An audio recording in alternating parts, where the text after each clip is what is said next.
What's going on, guys, and welcome back to another video. So we actually have some breaking news this morning that I want to bring to your attention. Right now, a lot of stuff is going on. What we know is President Biden has been working directly with Senator Joe Manchin and Kyrsten Sinema trying to get a deal done. Progressives are trying to work on the back end, try to get this bill finalized from their point of view to include their priorities. But what we are hearing now is progressives are fairly upset that a lot of their priorities are being completely dropped from this bill. But again, I wanted to bring this to you because this morning, President Biden is going to announce this new framework. He is going to meet with House Democrats and try to get them all on board because this deal that he's bringing to the table is from the Senate. This is from the Senate. The issue is it's a 50-50 Senate. So right now, President Biden, he was just trying to do the negotiations with the senators because there's more holdouts and issues there. The reports indicate that right now the Senate would pass this bill, okay? And I'm going to bring this to your attention. I just want you to understand what is included into this. Again, there's a lot of discussions. There's a lot of stuff going back and forth. We don't know 100% if progressives in the House are going to vote for this, but this is what we know is currently in the bill. First, this is a $1.75 trillion infrastructure bill. Senator Joe Manchin, who was holding out at 1.5, came up to 1.75. That's about his limit. According to reports, he does not want to go up any higher. But here's what's included. First, universal preschool. This will be for 3 and 4-year-olds, okay? And this is going to be funded for at least 6 years.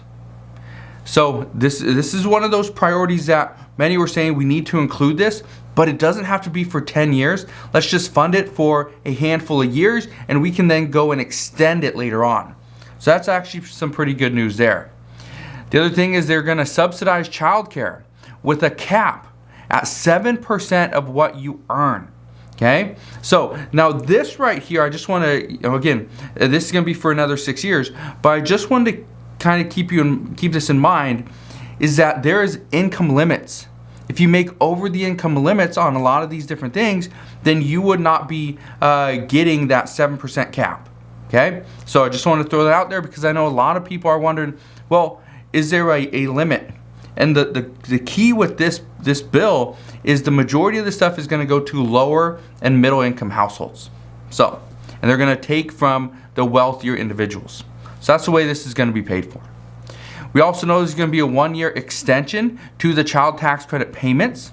Okay, this means about 35 million households are going to be impacted.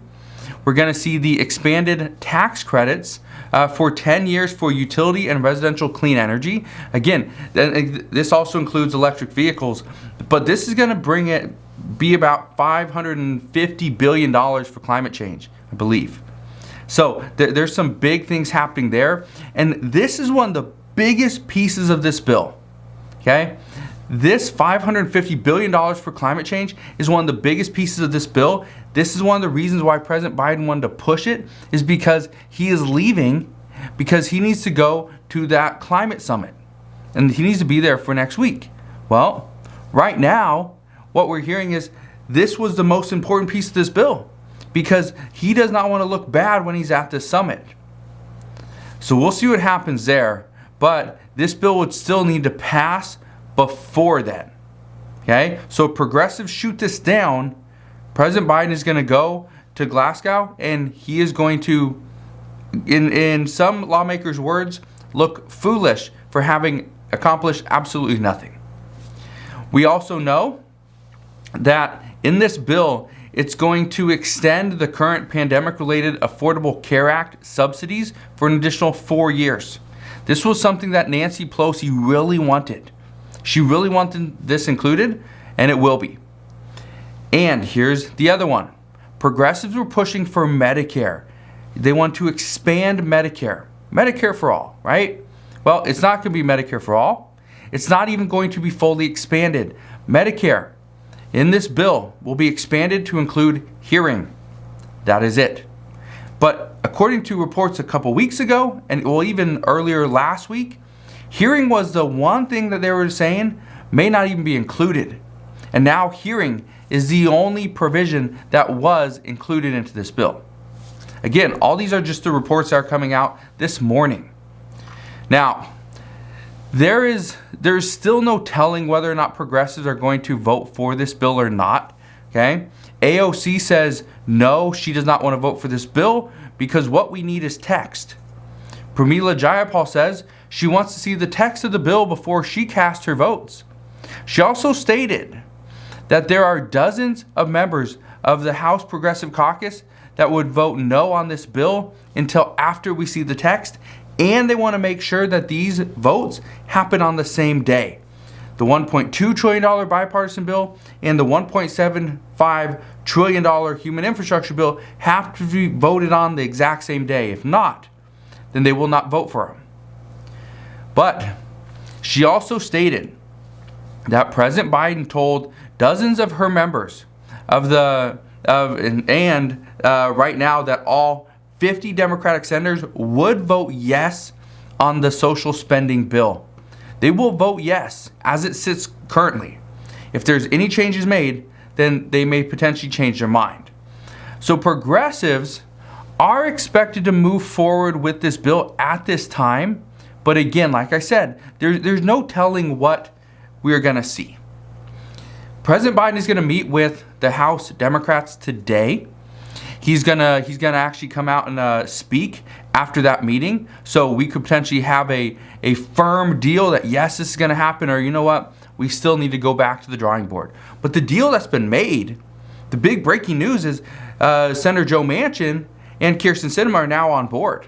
President Biden got a deal with all 50 Senate Democrats, but he didn't strike that deal with the House Democrats. And that's why he's going to have this meeting this morning and go discuss this with them. Now, one thing Pramila Jayapal did say is that it doesn't matter which bill is voted on first. And I addressed this yesterday, and I told you we don't have an answer on that yet. But she said that right now it doesn't matter. As long as both of these bills are voted on the same day, then progressives will vote. But if they are not, and again, just so you're clear, there is a procedural vote today on the $1.2 trillion bipartisan infrastructure bill.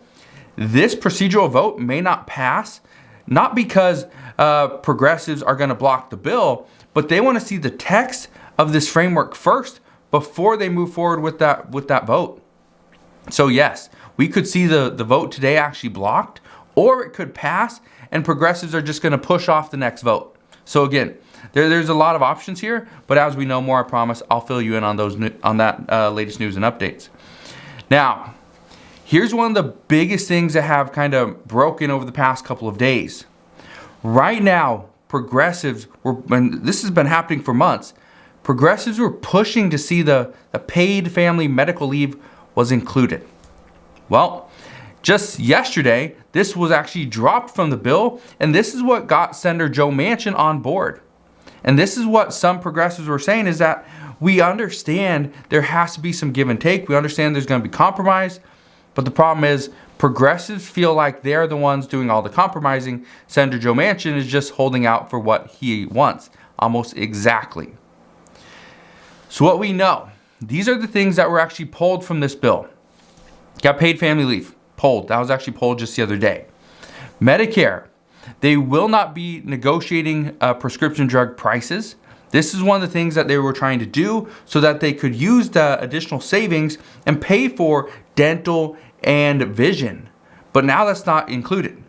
One thing I can tell you though is that reports just a couple weeks ago were stating that one of the reasons why dental and vision were one of those priorities that weren't really imperative at this time is because the White House is expected to include these or add to these sometime in 2022.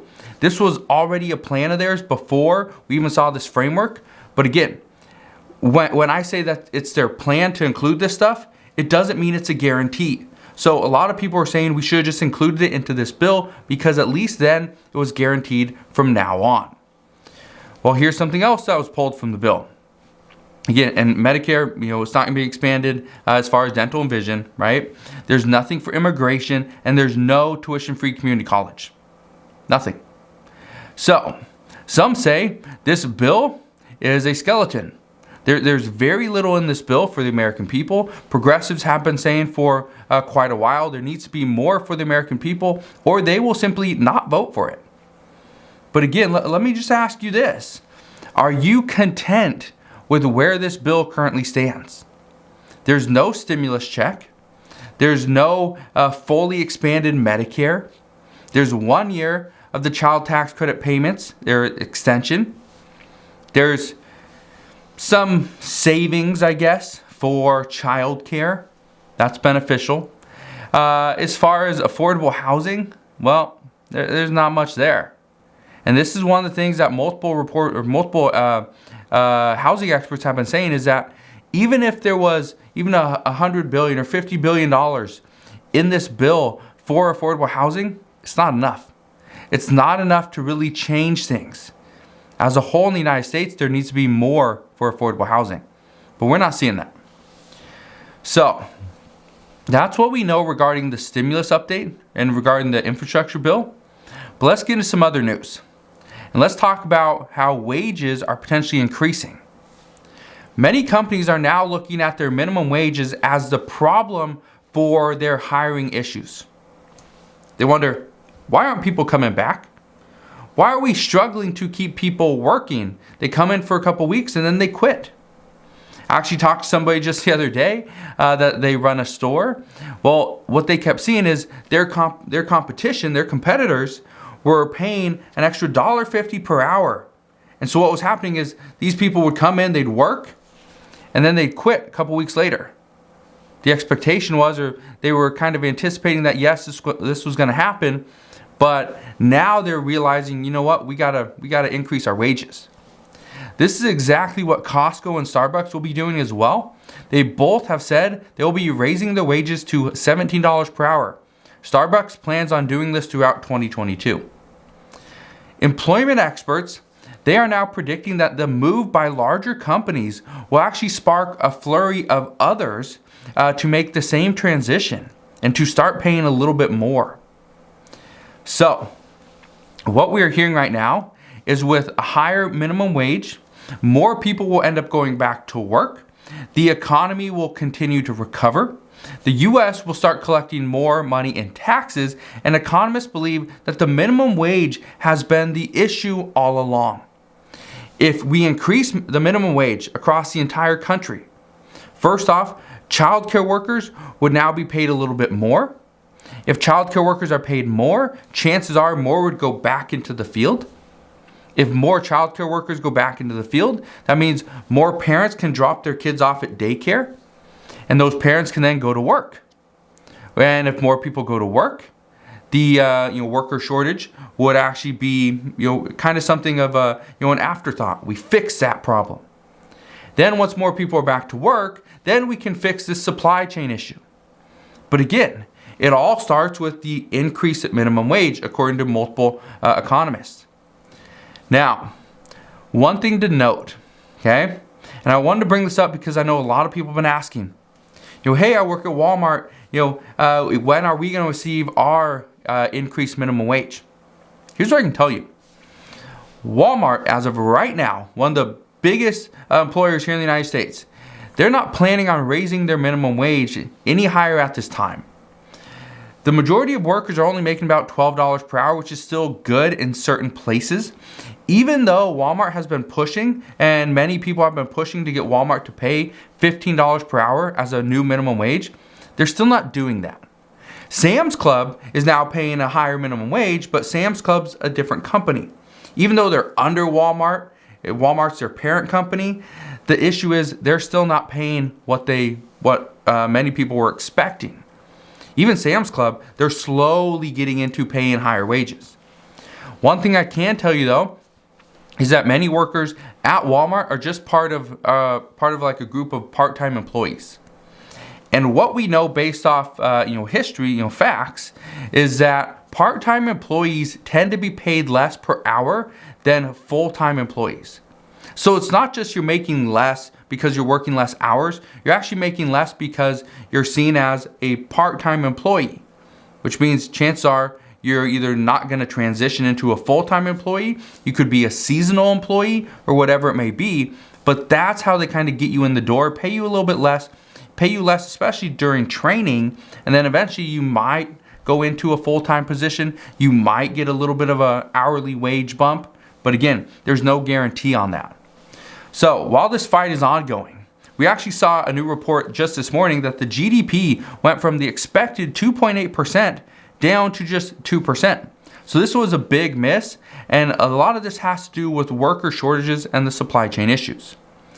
So that's what we know regarding worker shortages, but let's talk about the vaccine for a second.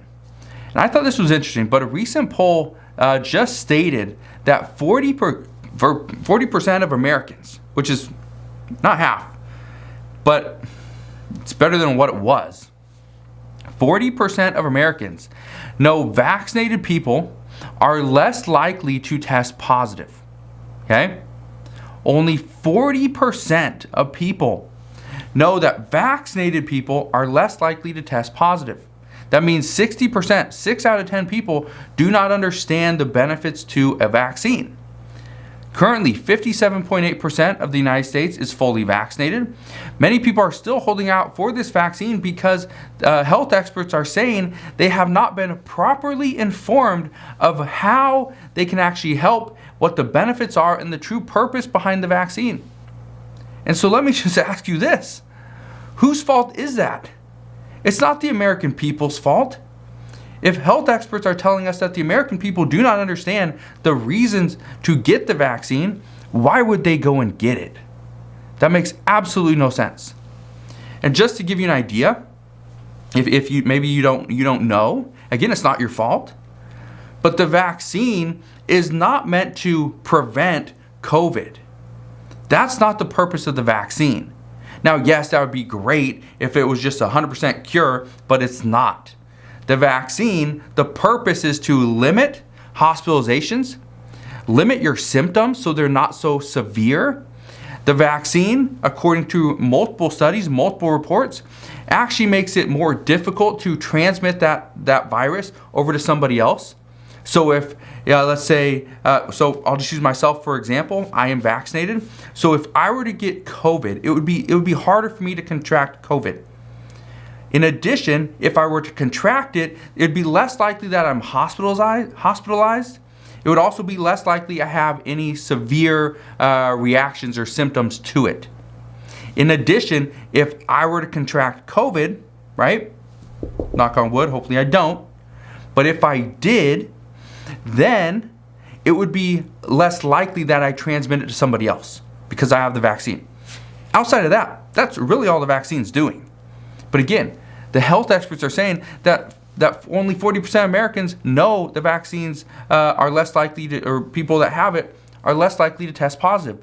But they don't understand why. Health experts need to get out there. The Biden administration, anybody needs to get out there and let people know why this is a good thing. But again, you can't mandate a vaccine. You can't push it on every single person. So again, I just want to leave you with that. But that is what we know. We're going to have an update from President Biden later on today. So as we get updates there, I promise I'll fill you in on those updates as well. But again, just want to thank you guys for watching. Have a wonderful rest of your Thursday. Consider subscribing, and I'll see you guys on the next one.